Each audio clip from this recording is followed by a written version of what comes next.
Bien, jóvenes, ¿qué desencadenó la reforma religiosa? En 1515, el Papa León X ordenó predicar nuevas indulgencias para financiar la construcción de la Basílica de San Pedro, en el Vaticano. ¿Ya? Como dije anteriormente, las indulgencias básicamente eran pagar por el perdón de los pecados. Esta situación hizo que el monje alemán Martín Lutero protestara con la publicación en 1517 de sus 95 tesis contra la doctrina católica y en especial sobre las indulgencias. Él invitaba a debatir todas las condiciones que se estaban dando en la Iglesia Católica a comienzos del siglo XVI. Este hecho de que los curas, ¿no es cierto?, no llevaran una vida conforme a lo que decía el Evangelio de Cristo. Hacían exactamente todo lo opuesto al mandato de Cristo.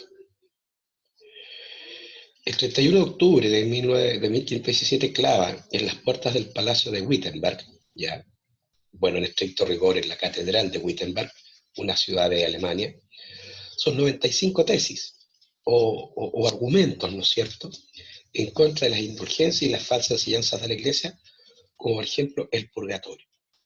El purgatorio es la idea católica de que aquella alma que nos ha portado muy bien en la vida terrena tendría un periodo de espera en este lugar llamado purgatorio, en el cual debería expiar sus culpas, ¿ya? Y así decidir si su alma se iba al cielo o se iba al infierno. Lutero decía que en realidad el purgatorio no existía porque no estaba en ningún lugar de la Biblia, sino que era un invento de los curitas. Su predicación se basaba en el principio de salvación por la fe. ¿Qué quiere decir esto? Si un cristiano pretende alcanzar la salvación divina, ir al cielo, vivir eternamente junto a Dios, tiene que tener fe. No sirve de nada que haga obras de caridad, de millones para construir iglesias, para mantener huérfanos, si en su corazón él no cree en Dios. Eso sería una falacia, eso sería una mentira. Sería prácticamente comprar la salvación, cosa con la que él está en absoluto desacuerdo. De lo anterior, él entonces desarrolla 4 ideas principales para fundar su iglesia evangélica. La iglesia evangélica, de evangelio, del griego, la buena nueva, ¿ya? En Europa se llama luterana, en honor a su fundador Martín Lutero, pero la iglesia que crea Lutero es la iglesia evangélica. ¿Qué plantea él? El libre examen y rechazo de todo intermediario entre el hombre y Dios. Cualquier cristiano puede acceder a la Biblia, y la Biblia es la palabra de Dios, y cualquier cristiano la puede estudiar y llegar a sus propias conclusiones. No necesita intermediarios, por lo tanto, no necesita curas, obispos, arzobispos, papas, nada. Solamente su libre relación de conciencia de él con la palabra divina que es la Biblia. Reconoce solamente 2 sacramentos, el bautismo y, ¿no es cierto?, la Santa Cena, ¿no es cierto?, que esto es en el siglo XVI, más adelante eso también se va a eliminar. Por lo tanto, ya que no está en la Biblia, él suprime el culto de la Virgen y de los santos, así como la creencia en el purgatorio. También él suprime la parte sacrificial de la misa, ya el celibato eclesiástico. Ya, uno no entiende por qué hay que guardar, ¿no es cierto?, abstinencia sexual para servir a Dios. El lujo en los templos, ya no los templos protestantes, los templos evangélicos, solamente tiene el mobiliario necesario, ya, y el lugar donde el pastor, ya, que es uno de ellos, ¿no es cierto?, que dirige, ¿no es cierto?, este estudio de la Biblia. Ya se opone, ¿no es cierto?, a toda la manifestación de ostentación de las iglesias católicas con los cálices de oro, los candelabros de oro, de plata, imágenes de santos, de vírgenes. Ya eso lo rechaza, porque no tienen nada que ver con Dios, porque no está en ninguna parte de la Biblia. En cambio, también él fomenta la lectura y explicación de la Biblia, ¿ya? Y el uso del canto coral. Acuérdense que él era un monje agustino y a los monjes les gusta mucho cantarle a Dios. Así que por formación él también mantiene por lo menos el canto a Dios. También tenemos a otro reformista, seguidor de las ideas de Lutero, es don Juan Calvino, 1509-1564, teólogo, reformador religioso, humanista francés. Él huye de Francia por apoyar las ideas de Martín Lutero. Él consagra todas las ideas ya, que él sigue de Lutero, ¿no es cierto?, en un libro que se llama Institución de la Religión Cristiana. Y también publicó unos comentarios sobre la Biblia. ¿Ya? Hay otro reformador, ¿ya?, que es el suizo Ulrico Zwinglio, ¿ya?, que él es el líder de la reforma protestante en Suiza, quien llega en forma independiente a las conclusiones similares a Lutero. Condena las imágenes en los templos, rechaza la doctrina de la transubstanciación y también de la consubstanciación. Afirma que la Santa Cena es solo una ordenanza conmemorativa donde los alimentos de pan y vino no recuerdan el sacrificio de Cristo. En simple, ¿qué dice Zwinglio? Que el vino no es la sangre de Cristo y que el pan no es el cuerpo de Cristo. Básicamente plantea eso. Y este señor John Knox, aquí en Escocia, ya en la parte norte de Inglaterra, es un reformador religioso escocés, fundador de la Iglesia de Escocia, que también se conoce como Iglesia Presbiteriana. Y él es el fundador del presbiterianismo. Ahora bien, la Iglesia Católica no se queda tranquila, ¿ya? Viendo, ¿no es cierto?, la ofensiva de todos estos reformistas, Enrique VIII, Ulrico Zwinglio, Calvino, Lutero, ellos comienzan un movimiento de renovación religiosa, impulsado desde dentro de la Iglesia Católica y llevado a cabo en el siglo XVI como respuesta al protestantismo, es decir, a las ideas de los que protestaban en contra de la doctrina católica, luteranos, calvinistas, ¿no es cierto?, anglicanos, presbiterianos. La Contrarreforma Católica básicamente tuvo todo su debate intelectual y las propuestas en el Concilio de Trento. Ya lo vamos a ver más adelante. Dice, ¿qué es la Contrarreforma? Es la reforma de la Iglesia Católica como respuesta a los protestantes. Y ellos se basan en la Vulgata Latina, que es la única versión adaptada de la Biblia que los católicos aceptan, ¿ya?, la que se construyó en el Concilio de Trento, ¿ya? Ellos decidieron ya establecer una Biblia universal para todos los católicos, estableciendo la Biblia que actualmente usan todos los católicos del mundo, que es, repito, la Vulgata Latina. ¿Qué principios defiende la Contrarreforma? La validez de las buenas obras. Los católicos siguen insistiendo en que hay que hacer el bien a los demás para alcanzar el cielo. Si bien es cierto, hay que creer en Dios, sí, pero las buenas obras también ayudar a los pobres, a los huérfanos, a los desvalidos, a los que necesitan ayuda. Mantiene el culto a la Virgen como Madre de Cristo y a los santos como personas comunes y silvestres que dieron su vida, ¿no es cierto?, por seguir los mandatos de Cristo. Sostiene la primacía de Pedro, apóstol pontífice Augusto.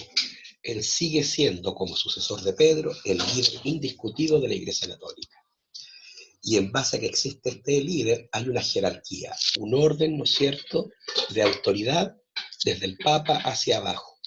El Papa, los cardenales, los arzobispos, los obispos, los abades, los que regentan, ¿no es cierto?, los conventos, y por último el cura párroco, cura del latín cuidador, el que cuida la parroquia, el que vive en el mundo, en el mundo de todos y cada uno de nosotros, el que está en la vida cotidiana de las personas, el cura que cuida sus almas. De hecho, cura en latín es cuidador. Reafirma la validez de los sacramentos: bautismo, comunión, confirmación, casamiento, confesión, extrema unción de los enfermos y la orden sacerdotal para quien la quiera adquirir. ¿Qué reforma establece? La tristemente célebre Inquisición, este tribunal compuesto por curas de la Iglesia Católica que perseguían la herejía, La herejía era toda aquella idea o doctrina que estaba en contra de los principios que defendía la Iglesia Católica. Por lo tanto, se estaba en contra de Dios.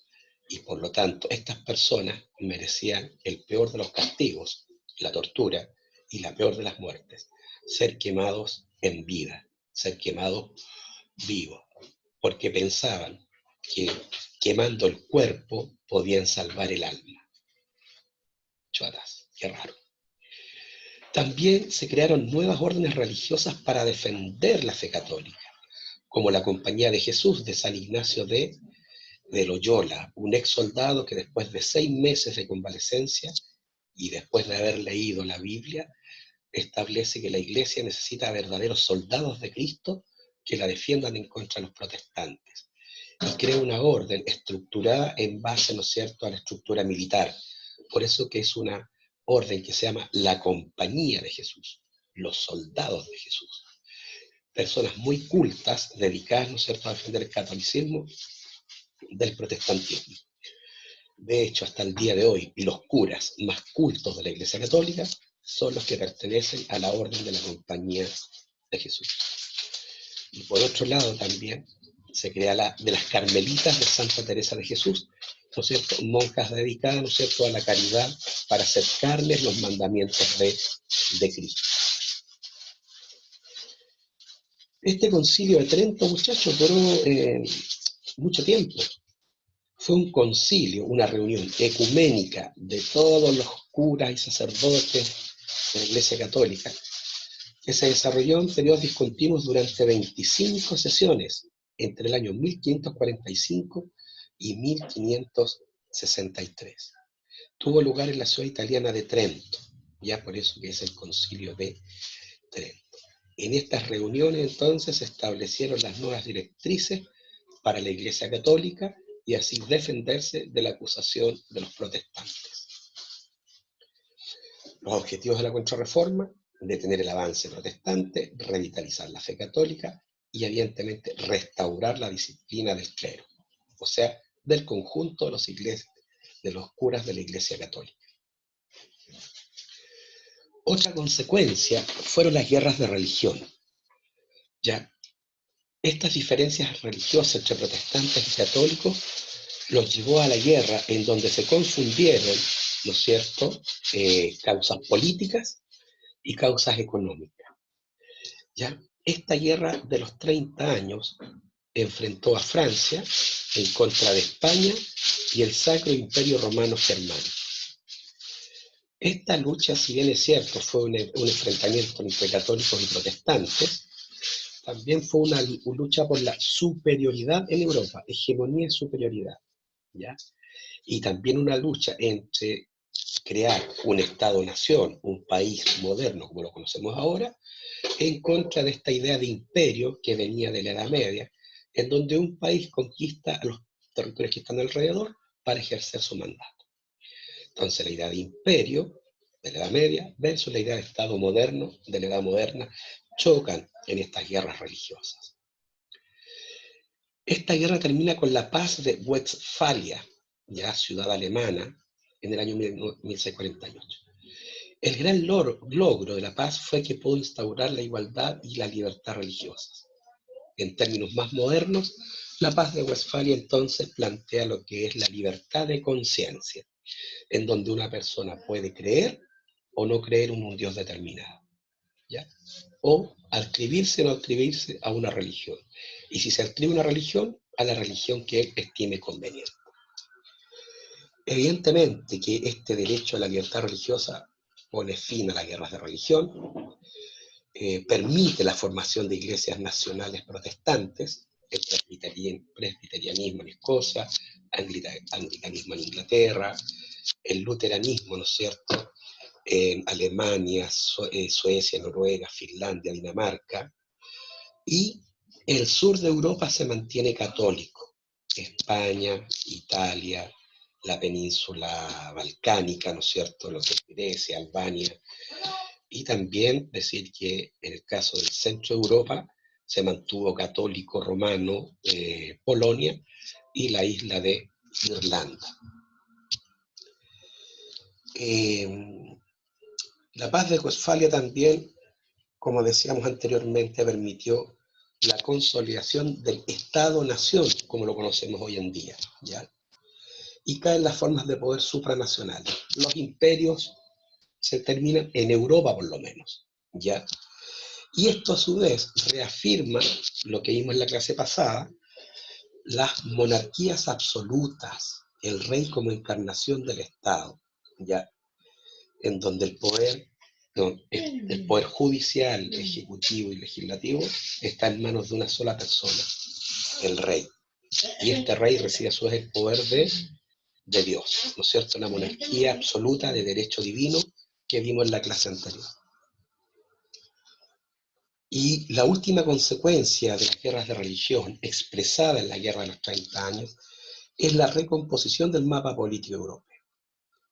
Hegemonía continental francesa. Francia le quita el puesto de superpotencia a España, pasando a España a un segundo lugar, lo mismo que el imperio de los Austria, el Sacro Imperio Romano Germánico. Permite también la independencia de Holanda o Países Bajos respecto de España y la fragmentación de Alemania, que pertenecía al Sacro Imperio Romano Germánico. Todas estas son las consecuencias de la Guerra de los 30 años, guerras de religión, productos de la reforma de Martín Lutero. Entonces, básicamente y en síntesis, ¿cuáles son las consecuencias de la reforma religiosa? Primero, causó la ruptura definitiva de la unidad religiosa del mundo cristiano que se había mantenido durante la Edad Media. Ya no existe solamente el cristianismo católico. Existe el cristianismo en su versión católica, en su versión luterana, presbiteriana, anglicana, ¿no es cierto?, calvinista.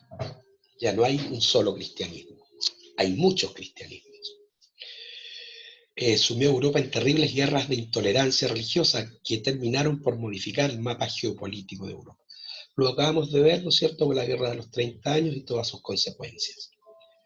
La reforma también contribuyó a la formación del Estado Nacional moderno y robusteció el poder real de los monarcas que se encaminaban cada vez más a un absolutismo monárquico total. Lo vimos en la clase pasada y lo acabamos de ver recién en la diapositiva de la Guerra de los 30 años.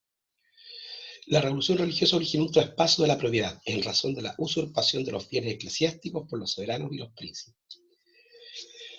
Muchos príncipes, muchos reyes se hicieron protestantes, es decir, se salieron de la Iglesia Católica básicamente, más que por cuestiones ideológicas, para quedarse con las grandes propiedades que tenía la Iglesia Católica. Grandes extensiones de tierra, millones de cabezas de ganado, los siervos que estaban al servicio de la Iglesia. Recordemos que la Iglesia Católica en la Edad Media se comportaba como cualquier señor feudal. Ya, no lo olvidemos. Ejemplo de esto fue lo que pasó en Inglaterra, donde todas las propiedades de la Iglesia Católica pasaron en manos del rey de Inglaterra.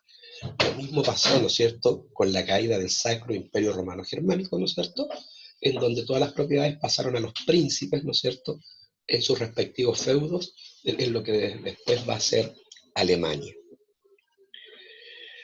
Además, ya de generar división en el mundo cristiano, esta dio paso a distintas iglesias, lo que dijimos anteriormente. Iglesias luteranas, calvinistas, anglicanas, presbiterianas. Es decir, la unidad monolítica del catolicismo en la Edad Media estalla en distintas iglesias a partir de las reformas del monje Martín Lutero en 1517. Cosa que observamos hasta el día de hoy, muchachos.